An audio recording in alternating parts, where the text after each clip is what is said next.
తమిళనాడులో ఏదో అద్భుతం జరగబోతోందా? పాతుకుపోయిన పాత ద్రవిడ సిద్ధాంతాల పార్టీలను కూకటి వేలతో పీకేసే కొడవలు వచ్చిందా?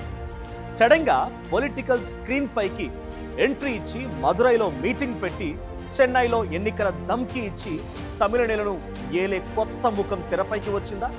అతడే విజయ బేరీ మోగించనున్నాడా? సర్వేలు చెప్పేది నిజమే అయితే ఎగ్జిట్ పోల్స్ ట్రూ రిజల్ట్స్ ఇస్తే స్టాలిన్ పరిస్థితి ఏంటి? మరో నవశకం పురుడు పోసుకుంటోందా? మరో ఎంజీఆర్ అవతరించనున్నాడా? అసలేం జరుగుతోంది? వెల్కమ్ టు ఆర్టీవీ, నేను మీ జర్నలిస్ట్. కప్పు ముఖ్యం బిగిలు అని విజయ్ ఓ డైలాగ్ చెప్పారు. కప్పు సంగతి ఏంటో గానీ ఏకంగా సీఎం కుర్చీనే కొట్టేసేలా ఉన్నారు. ఇన్నాళ్ళు బ్లాక్ బస్టర్ సినిమాలతో సిల్వర్ స్క్రీన్ ను దున్నేసిన విజయ్ ఇప్పుడు పొలిటికల్ ఫీల్డ్ ఏరడానికి వచ్చేస్తున్నారు. మే 4న హీరో విజయ్ తమిళనాడు ముఖ్యమంత్రిగా సరికొత్త పాత్రలో జీవించేందుకు మీ ముందుకు వస్తున్నాడని ఎగ్జిట్ పోల్స్ చెప్తున్నారు. ఇదే జరిగితే నిజంగా తమిళనాట ఇదో వండర్ఫుల్ న్యూస్ అవుతుంది. విజయ్ నేతృత్వంలోని తమిళగ వెట్రి కలగం పార్టీ తాజా ఎన్నికల్లో ఏకంగా 98 నుంచి 120 స్థానాల్లో గెలిచే వీలుందని ఎగ్జిట్ పోల్స్ పేర్కొన్నాయి. 234 స్థానాలున్నటువంటి తమిళనాడు అసెంబ్లీలో టీవీకే పార్టీ సులభంగా సాధారణ మెజార్టీని సాధిస్తుందని axis My India chairperson Pradeep Gupta చెప్పుకొచ్చారు. ఎన్నికల తర్వాత తమిళనాడులో ఎంజీఆర్లా, ఆంధ్రప్రదేశ్లో ఎన్టీఆర్లా విజయ్ సినీ రంగం నుంచి వచ్చి నేరుగా ముఖ్యమంత్రి స్థాయికి చేరుకోబోతున్నారని ఎగ్జిట్ పోల్ అంచనా వేసింది. అంచనా నిజమైతే మాత్రం ఇటు విజయ్ సీఎం కావడం, అటు Pradeep Gupta national wide sensation అవ్వడం మస్ట్. ఇక స్టాలిన్ సారథ్యంలోని డిఎంకే పార్టీ సాధారణ మెజారిటీ కంటే తక్కువగా 92 నుంచి 110 స్థానాలకు పరిమితం కావచ్చు అని చెప్తున్నాయి ఆ ఎగ్జిట్ పోల్స్. ఇక ఎన్డీఏ కూటమి 22 నుంచి 32 సీట్లు సాధించవచ్చు అని చెప్తున్నాయి. టీవీకే మాత్రం విజయ దుందుబి మోగించే వీలుందని ఆ ఎగ్జిట్ పోల్స్ ఫలితాన్ని ఇస్తున్నాయి. ఎగ్జిట్ పోల్ ఫలితాల ప్రకారంగా ఈ ఎన్నికల్లో డిఎంకే పార్టీ 35% ఓట్లు సాధించడం, టీవీకే సైతం 35% ఓట్లు సాధించడం. అయితే సీట్ల పరంగా చూస్తే డిఎంకే కంటే టీవీకే ఎక్కువ సీట్లను గెలుచుకోబోతోంది.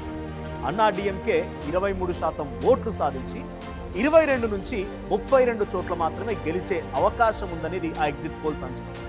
ఇక యువ ఓటర్ల ఓట్లే కీలకంగా మారబోతున్నాయి. ఎగ్జిట్ పోల్ గణాంకాల ప్రకారం చూస్తే టీవీకే పార్టీకి యువత మద్దతు ఎక్కువగా ఉంది. 18 నుంచి 19 ఏళ్ల వయసులో ఉన్నటువంటి తొలిసారిగా ఓటేసిన యువ ఓటర్లలో 68% మంది టీవీకే పార్టీ వైపుకే ఓటేశామని చెప్పారు. 20 నుంచి 29 ఏళ్ల వయసు వారిలో 59% మంది విజయ్కే తమ మద్దతును వెల్లడించారు. ఇక 30 నుంచి 39 వయసు ఉన్నటువంటి వారు 45% మంది టీవీకే పార్టీకి ఓటేశామని తెలిపారు. ఇక విద్యార్థులు, నిరుద్యోగులు, పట్టణ ఓటర్లలో ఏ పార్టీకి ఇంతటి మద్దతు లేకపోవడం కూడా ఒక విశేషంగా తెలిపారు. ఇక పాలనలో మార్పును కోరుకుంటూ ఓటేశామని 35% మంది ఓటర్లు చెప్పారు. మరీ ముఖ్యంగా డిఎంకే, అన్నా డిఎంకే విధానాలతో విసిగిపోయి మార్పు కోసమే విజయ్ వైపునకు మళ్ళామని 77% మంది ఆయన మద్దతుదారులు చెప్తూ ఉన్నారు. ఇక కేవలం విజయ్ హుందాతనం, చరిష్మాను చూసి ఓటేశామని మరికొందరు చెప్పారు. కొత్త తరహా రాజకీయం, ప్రభుత్వ వ్యతిరేకత సైతం విజయ్కి కలిసొచ్చాయని ఎగ్జిట్ పోల్స్ చెప్తున్నారు. ఇక కుల మతాలకు అతీతంగా రాష్ట్ర వ్యాప్తంగా విజయ్కి ఓట్లేశారని ఎగ్జిట్ పోల్ అంచనా వేసింది. ఓబీసీలు, ఎస్సీలు, మైనార్టీలు, గ్రామీణ పట్టణ ప్రాంత ఓటర్లు అందరూ టీవీకేకే పట్టం కట్టబోతున్నారని ఎగ్జిట్ పోల్ విశ్లేషించింది. ఇక ఉపకులాల వారీగా చూసిన ఇతర పార్టీలతో పోలిస్తే విజయ్కి మద్దతు ఎక్కువగా కనిపించింది. అయితే ఎన్నికల ప్రచార టైంలో పట్టణ ప్రాంతాల్లో మాత్రమే విజయ్కు హవా ఉన్నట్టుగా తెలిసిన తీరా పోలింగ్ సమయం సమీపించే నాటికి టీవీకే పట్ల అభిమానం అంతకంతకు పల్లెల్లోకి పాకిందని ఎగ్జిట్ పోల్ తెలిపింది. ఇక రాష్ట్రంలో తదుపరి ముఖ్యమంత్రిగా ఎవరుండొచ్చనే ప్రశ్నకి ఓటర్లు విజయ్ పేరే ఎక్కువగా చెప్పారు. విజయ్ సీఎం కావచ్చని 37% మంది ఓటర్లు అభిప్రాయపడగా ప్రస్తుత ముఖ్యమంత్రి ఎంకే స్టాలిన్ మరోసారి సీఎం కావచ్చని 35% మంది అంచనా వేశారు. ఇక తొలి ఎన్నికల్లోనే ప్రస్తుత సీఎంకు గట్టి పోటీ ఇచ్చే స్థాయికి విజయ్కు ప్రజాదరణ దక్కడం విశేషమని Axis My India chairperson Pradeep Gupta చెప్పారు. మొత్తంగా ఈ ఎన్నికల్లో తేలింది ఏంటంటే ద్విముఖ పోరుగా ఉన్నటువంటి తమిళనాడు ఎన్నికల్లో హఠాత్తుగా టీవీకే వచ్చి కీలక శక్తిగా మారుతోంది. ఇక డిఎంకేకు క్షేత్రస్థాయిలో ఇప్పటికే గట్టి పట్టున్న ఆ పునాదులను టీవీకే పెకలించే అవకాశాలు మెండుగా ఉన్నాయి. జయలలిత మరణం, పన్నీరు సెల్వం, పళనిస్వామి మధ్య విభేదాలు, పన్నీరు సెల్వం నిష్క్రమణ అంతర్గత విభేదాలతో అన్నా డిఎంకే ప్రభ కోల్పోయింది. ఇక విజయ్ పార్టీ శాశ్వతంగా రాష్ట్ర రాజకీయాల్లో కీలక భూమిక పోషించే అవకాశం కూడా ఉంది. తాజా ఎగ్జిట్ పోల్ అంచనాలు నిజమైతే టీవీకే పార్టీ తమిళనాట కీలక రాజకీయ శక్తిగా ఎదుగుతోంది. ఇక భవిష్యత్తు ఎన్నికల్లోనూ కింగ్ మేకర్ గా మారొచ్చు.